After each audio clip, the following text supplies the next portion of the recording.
everyone, this is David. Welcome back behind the velvet rope. Let's just get right into it today because we are welcoming the one, the only Nicole Carrasquillo. Hi. What's going on? I'm actually just waiting to meet with some producers at Disney right now, Trillis Studios in Atlanta. I'm just going over some strike info and just hopefully getting on with this. You know, it sucks. And you're in your car in Atlanta, which is, we were just saying, is the new LA, the new New York. It's like Hollywood has got to, and like what? So you're a casting director, I know, and this writer strike is crazy, right? Well, I'm an agent. I work with directors and producers, and all of our, SAG is on hold completely. We have a lot of non-union that are going to have a chance to be SAG like that because the waivers are going to be out the, can I say ass? Well, that's a lot. Well, welcome. You're Hi. busy. Hi.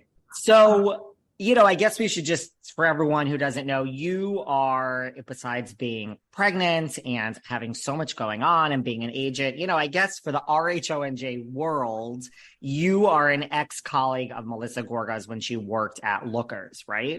Yes. And I was not friends with her, but I was friends with her ex-boyfriend. We had a shore house together. It wasn't her shore house; it was his. She's a couple years younger than me, but she would show up. She wouldn't go to the clubs with us, but we'd all go out with her boyfriend, and he'd come home and she'd be waiting there for him. But so I know her previously from that, and then she started dancing after a couple years after the shore house. But, so you knew her even before that through her ex-boyfriend. Yeah. Which ex-boyfriend? Is this Bulldog? A hot one. I don't know if it's.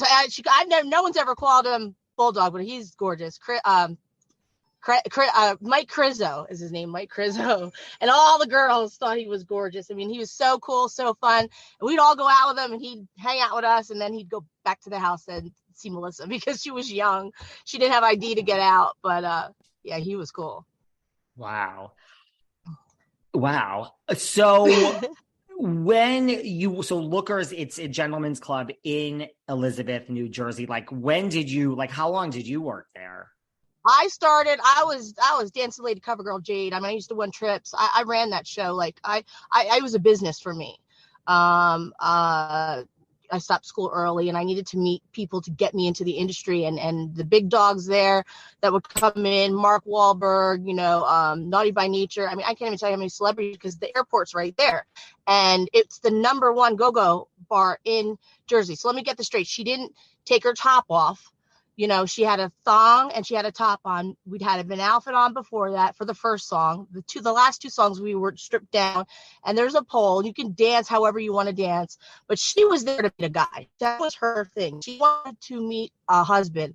I wanted to meet a sugar daddy to get into the industry so I can own my own business. We had two different views on why we were working there, but she succeeded in what she wanted. She got what she wanted. A lot of celebrities they would just have a layover at Newark and then they would come in because it's so close. And DJs there were sets that DJs would come from Ibiza and get paid $10,000 for a set. I mean, Danny Chetto's, Jonathan Peters has DJ'd there. I mean, some of the biggest names in New York. And the music is what, the guys were young, they were hot, and they had money. This was the time of Wall Street. So they were throwing shower time, Melissa, shower time, Jade, and you would get $100, and people were fighting all the time. So you'd be like, all right, am I going to sit with that customer? Who's going to shower me more? And Joe Gorga used to go in and he got her out of that. So Joe Gorga used to go in and shower, made her his, and he got her out of that. She danced for about 2 years. Did you get her the job there? Because you knew her No, before? No. I was never friends. We weren't friends. She was younger than me. She had a different crew. I just knew her boyfriend, because he was older.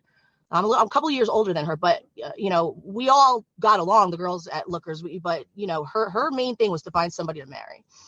That's why she took the job. She literally was like, I just want to work at Lookers. She wanted a guy. Yeah, she wanted someone to take care of her. I mean, I'm more of I'm like the guy in the relationship, So. Yeah, two different viewpoints. But she succeeded. She got what she wanted. And I do believe she loves him. And I do believe she fell in love with him.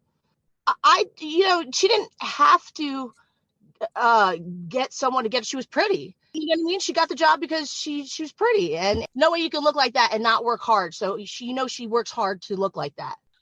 Well, that's the whole basis for Strippergate, right? I mean, they still bring up Strippergate all these years later. They're saying, Kim D lied, and, Melissa says she wasn't a stripper. I mean, was she hired as a bartender, as a stripper? I mean, was she hired as a bartender and then she became a stripper? Like, explain. Yes.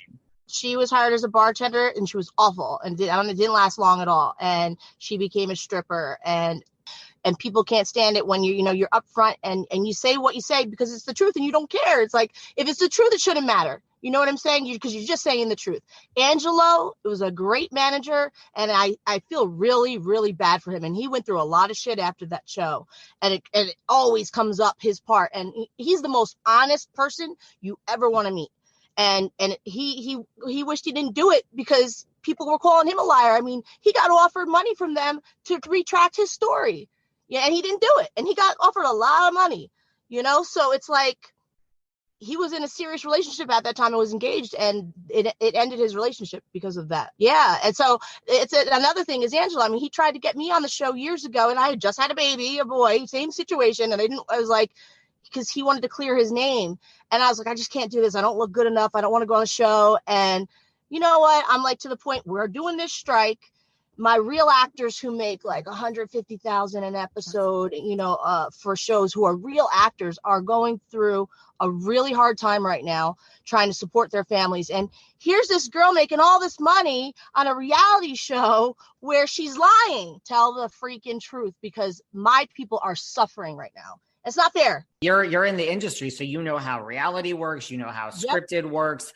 Yes. How? I mean, you said a lot. I've got a lot of questions, but how did she go from then, if she's hired as a bartender, to becoming a stripper? She just was horrible, and what? Someone said you're a pretty girl with a banging body.